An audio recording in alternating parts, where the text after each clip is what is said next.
Yo, what's going on guys? My name is Liam Asher. Welcome back to another Overwatch League news video. And today, guys, we have a lot to go over. I didn't make a video yesterday. I plan on making one because a lot of news happened the day before. So now it's all gonna be piled into this video. So that's great. That's great. We love that. So we have a lot of news of Philly, a lot of news of Houston. I mean, what else do we have? I mean, we have a lot here. I mean, like, what is this? We got Atlanta rain leaks. We got releases, coaching changes all over the place. It's a lot. Actually, it's a lot. So let's go and talk about the Philadelphia Fusions that started off, and they pulled some releases, and these are sad to see releases, really. If you guys did not see, Philadelphia Fusion has released Poko, EQO, and Funnyastro. They released those three players. Now, I will say, not too surprising to see Poko and EQO go. Funnyastro, sort of. I mean, Funnyastro was a big piece of the team for 2 seasons. You know, a big part of their team the past 2 seasons, especially this season. You know, Toby came in, and then Funnyastro came in, doing back and forth type thing. Poko was benched for basically 2 seasons. I mean, he occasionally showed some performances in season 3, but majority of the time he was benched for both of them. EQO, same thing goes there. I say he was a little bit more benched than Poko. Really, EQO didn't play a lot in season 3. I think he played a decent amount in season 4, but either way, they both did not play a lot, so it makes sense that they are now released. Now, when it comes to finding a different team, I think these guys can easily find another team. I think Funnyastro, I love to see him on London Spitfire, maybe even Paris Eternal. He's better than Crimzo, but we'll probably keep Crimzo. So London Spitfire, let's see him on that team. Same thing goes with Poko. Poko could also go on Paris Eternal, maybe. EQO, I think many teams would love to have him, but we would have to see what would happen later on for teams if they want someone like EQO, and even if EQO is going to stay or not. So up in the air, but I think Funnyastro and Poko are going to find teams instantly. Poko has proved time and time again that he still is a top off tank. It's just when you have other off tanks like they have, it's hard for Poko to be on the starting roster. Now let's talk about the Houston Outlaws, and Houston Outlaws made many changes, actually. If you guys did not see, they released 3 players, 2 of them very surprising, 1 not so much. 3 players they released: Dreamer, Crimzo, and Happy. Crazy to see these releases happen. Dreamer, not so much. I mean, Dreamer came in kind of last second of the season for the Houston Outlaws. He was mostly a panic pickup to play Orisa, and Django still came in time and time. Dreamer did not really prove himself to be even that good on Orisa either, so it was kind of a waste of a signing. I mean, Dreamer showed potential on the team, but I think he could have gone some other places, but not high impact wise of his main tank play. Crimzo, I think Crimzo was still a really solid flex support this entire season for the Houston Outlaws, just like it was for the Fuel back in season 3. Crimzo's always been a very solid flex support. Nothing really that bad of him. He has great positioning, you know, great healing stats, damage, nades are great from him, sleeps are great from him. Crimzo is really good of a flex support, very solid. I think he'll be in the Overwatch League once again next year.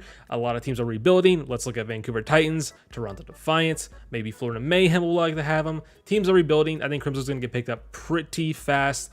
Then you have Happy. Happy has been a very good hit scan, all around flex too for the Houston Outlaws all season long. Sometimes there's inconsistencies. I think Happy, just like Crimzo, is going to get picked up very fast. I mean, there's Dallas Fuel still need a hit scan. Florida Mayhem maybe, depending on how they want to build their roster. A lot of teams are going to look after Happy really fast for this offseason, and Happy's going to pick up quick. I hope Crimzo gets picked up quick. Dreamer, I mean, there's teams that need main tanks, but I don't know if Dreamer's really proved himself to be that top tier main tank. I mean, and Dreamer did show it time and time again, and he was a top main tank. I mean, it just depends on what team he goes on. I mean, Fusion need a main tank. Glads need a main tank. I don't think Glads would pick him up. I don't think Fusion would pick him up. Vancouver needs a main tank. I think that would probably be the best team for him to really upgrade that team. But I really have no idea how Vancouver's going to rebuild their rosters this year. I don't know if they're on a budget. I don't know if they're looking for top tier players. Vancouver's all over the place. And for more Houston Outlaws news, no more releases. They're signing back 2 players right here, is Piggy and Danteh. I will say I was kind of surprised to see Piggy get the welcome back. I mean, Django got released too. I can't remember if I covered that in the video or not, but Django also got released. So seeing Piggy get signed back is very interesting because I thought Django was actually a really good main tank for the Houston Outlaws and that he got released, but Piggy is getting signed back. But I feel like Piggy, I mean, he was solid all season long. I don't think he was a top off tank at all in the league. He was kind of solid, but I think Django had a lot more potential to be that top main tank in the league. Piggy, I mean, the only reason I see them signing back is his flexibility for Overwatch 2, because if you guys forgot, only 1 tank in Overwatch 2. So I guess Piggy has that flexibility. He's already shown it that he can play, you know, both like Reinhardt, Orisa, and Diva, Hog, and, you know, etc. in the tank area. So maybe Piggy's proved it and they sign him back for that purpose. But we would see they may sign another tank throughout the season. Still surprised Jonggu's not staying because of, his Reinhardt play, but it's probably just they're going to sign one main tank, and that tank really, I say main tank, but just tank really now is Piggy. And Danteh, I mean, what is there to say about Danteh? Nothing too bad to say about Danteh. He has been a really good DPS player all around for Houston Outlaws for the years he's been on, and might as well sign him back. He showed time and time again that he is a top DPS player, and they need to keep him really to have some results, and they're keeping Danteh once again. Good idea, really. I do wish they kept Crimzo and Happy though, but if they're looking for somewhat of a rebuild, because they kind of are doing a rebuild.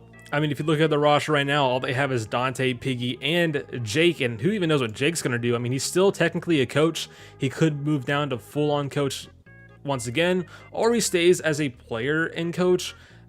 Let's see what they do with Jake. I think he's going to stay on the team somehow. Either that means streamer, coach, or what he's doing right now as a player and coach, all around a flex player, playing the support and the DPS. I think he's even working on his tank right now, so Jake, who knows what he's doing? He's all around a super good flex player right now for the Houston Outlaws. I think he's working on his tank just for that reason for Overwatch 2. But it's up in the air right now for Houston Outlaws. They're kind of doing a rebuild, which I don't think they really fully needed to rebuild. There was a lot of good pieces on this team that they could have kept for next year to even still win. I mean, they do need a head coach now. Harsha is gone, and finding that right head coach, there is a lot of head coaches right now that are LFT. I mean, look at the Shanghai Dragons, 2 coaches left just to be head coaches. They could sign one of them. They could have kept those players, or 1 or 2 and sign back. I don't know. Houston Outlaws, I'm interested in what they do because I think they had good pieces, but they're doing things for a reason. Trust the process, as I always say. Now let's talk about the Atlanta Reign. And if you guys remembered or not, Halo Thoughts said that Atlanta Reign's going to a full Western roster, and Atlanta Reign has also released Iris, Edison, and Masaa. I thought they were going to keep Masaa at least, but Masaa's gone.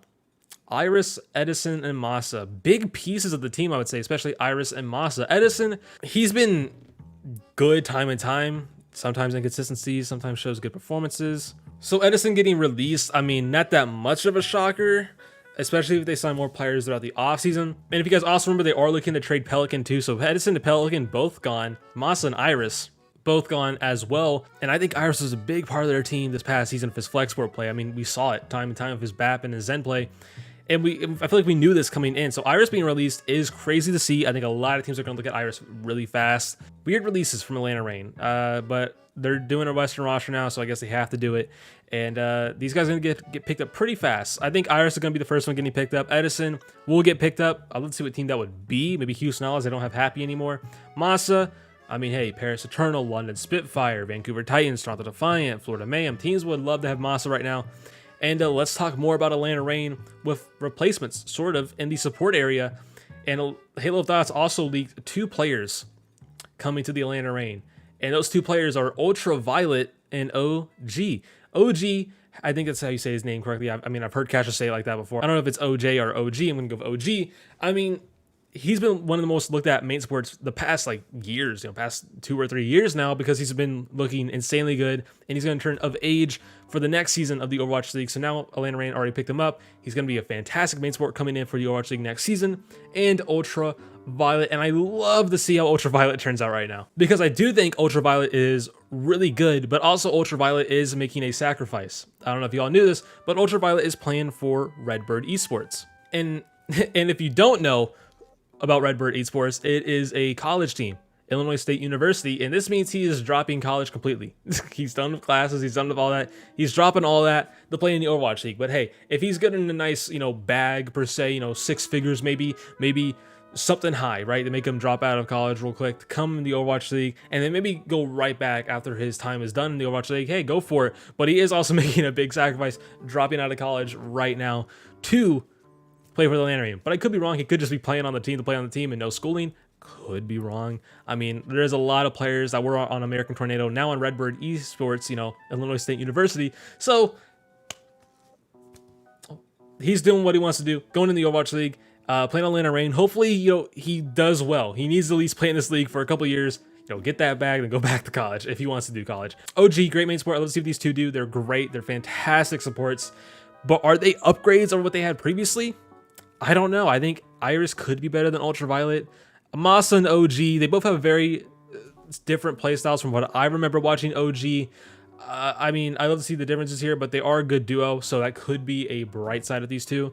But I'm interested to see how Atlanta Reign really turns out. Now let's talk about coaching changes. If you guys did not see, Philadelphia Fusion have dropped nineK and promoted Jin, if that's how you say correct, or just signed Jin all around. nineK was leaked by Halo of Thoughts. I was going to go over it the day or two before that Philadelphia Fusion was going to drop nineK and go to the San Francisco Shock, which did happen. We'll talk about that in a second. But Fusion dropping nineK, I mean, if Jin's better, Jin's better. If nineK realized that Jin's better, that's good for him to realize. I think nineK had a somewhat good run being as a head coach Philadelphia Fusion. Jin comes in, he coached T1, if I'm correct, really it's the academy team for Fusion, had good results there. Coming to Philadelphia Fusion now, and now the more about nineK is he is going back to the Shock as a assistant coach, no head coach, working beside Krusty. Once again, that was Halo Thoughts tweet. It does seem like Shock is keeping Krusty. nineK is coming back to help Krusty, and we know they are a fantastic duo. So maybe nineK coming back is the piece that was kind of missing for season 4 for the team. And now that nineK's back with Krusty, could be good results or even a championship once again now that nineK is back. We've heard time and time again that nineK was a big piece of Shock these past years. So back on the Shock, that is good to hear. Fusion signing head coach Jin. I'm not fully well-rounded how he coaches, so I can't say that much. I just know nineK was a good piece for Shock the past years he was on the team. And to continue talking about the San Francisco Shock is some more heartbreakers. Really, some more heartbreakers. If you guys did not see, Halo of Thoughts tweets out that according to sources, Super and ChoiHyoBin were not re-signed. They believe that there's a high possibility that both plan on retiring, but hold on a second. Update will cheer up many. According to sources, Super has been released by the Shock. However, they now confirm that he is currently looking for a team. So Super is not retiring. He's staying in the Overwatch League. Gonna play on another team, most likely. What team would that be? No clue. I'm thinking either Houston. I'm thinking Gladiators to be with Moth again. You know, there's a lot of options out there for him because he has previous teammates on those teams. Houston also has Danteh. You know, you have LA Gladiators, Space from Team USA, even though they won't play together, but he's on there. Moth from Shock previously. And those two worked really well together from their Shock years. So Super the Glads, Super to Houston. And it could be a team I didn't expect at all. It could be like Vancouver. I hope not, but it could be. But ChoiHyoBin looking to retire, Super getting released, looking for a new team, and that only leaves Violet on the Shock. So it's crazy seeing how that team only turned down the one player now, and it's only Violet. Are they going on the budget this year? Are they just want to do a full reset? I'm interested to see how the Shock turns out this year. But they are keeping the same coaching, so I'm not that scared for Shock this year. They have the same coaching, really, especially nineK's back. Krusty's still there. Suarez is still there. I think it is fine for Shock. I won't really worry about it until we see the players sign. I mean, they still have good pieces. They do have good pieces, and that's it with the Shock area. Now, the rest of the stuff we're going to be talking about is not too crazy. We kind of already know some of this stuff. And to start off with Kuki, you know, this next talk is about Kuki all around, Florida Mayhem, and a leak from Halo of Thoughts. If you guys did not see, Kuki did get released from Florida Mayhem, but beforehand, Halo of Thoughts also tweeted out that Kuki is leaving to become the head coach for New York Excelsior. Now, I've seen mixed opinions on this, and I get it. I 100% understand the mixed opinions on Kuki going to NYXL, but I think the best way to look at it is you won't win. I don't think Kuki will bring a high tier result or somewhere in there for the NYXL, but they are redoing their coaching. They're getting new coaches in. That also means new players of Kuki coming in. And to look at it, yes, Florida Mayhem did not have that good of a year last year, but you also got to realize that they had Ojee instead of Fate, which is completely different. And now that Kuki is going to NYXL, I think he will bring good results to NYXL. I don't think he'll bring a high standing, though. I think Kuki is actually a good signing for the team, but I'd love to see what happens later for NYXL. More signings, changes all around for the team, and I'll have a pretty good opinion. But right now, my opinion is that this is actually somewhat of a solid signing for the team. They're making changes, which is good. I think Kuki is a good signing. Now to more coaching changes, and I think this one's a big one for the London Spitfire, and they signed ChrisTFer. I thought it was always Christopher, but I'm looking at his name differently now. And this is a good one. We've heard nonstop good things of him as a coach on Fusion, and even in the past all around with him.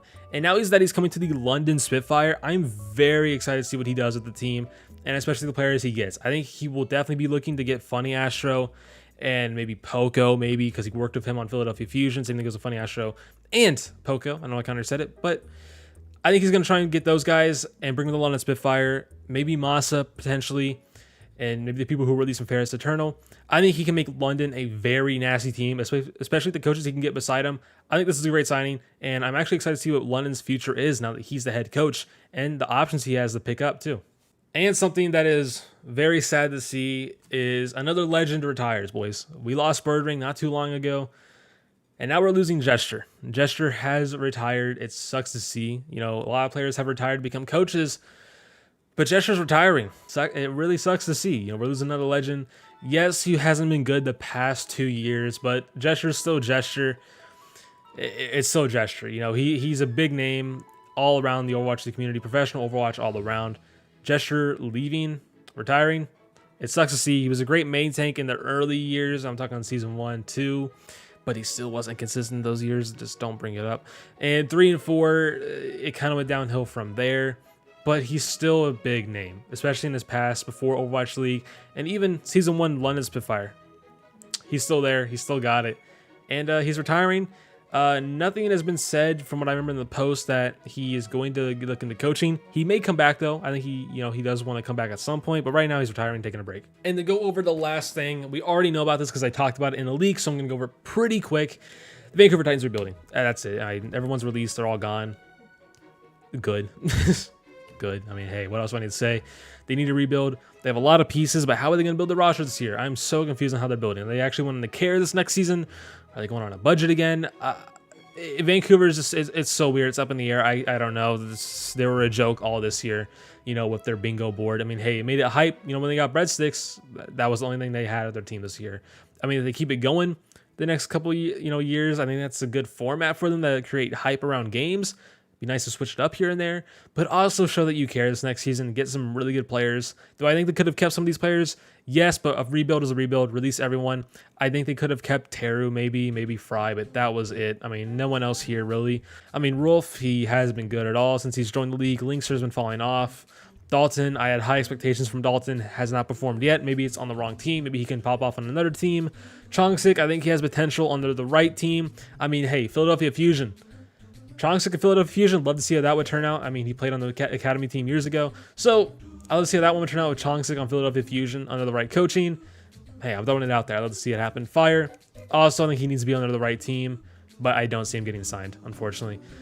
I do see Fry getting potentially signed. I don't know. A lot of these players, it's hard to see him get signed after the years that Vancouver did to them. So, that's all I gotta say. If you guys want to stay more in tune with Overwatch news and Overwatch stuff in general, don't forget to subscribe down below. Also, don't forget to join my Discord down below as well. Don't forget my Twitter and my Twitch. And don't forget to hit that bell. And don't forget to leave a like, comment, and subscribe down below. And I'll see you guys on the next one.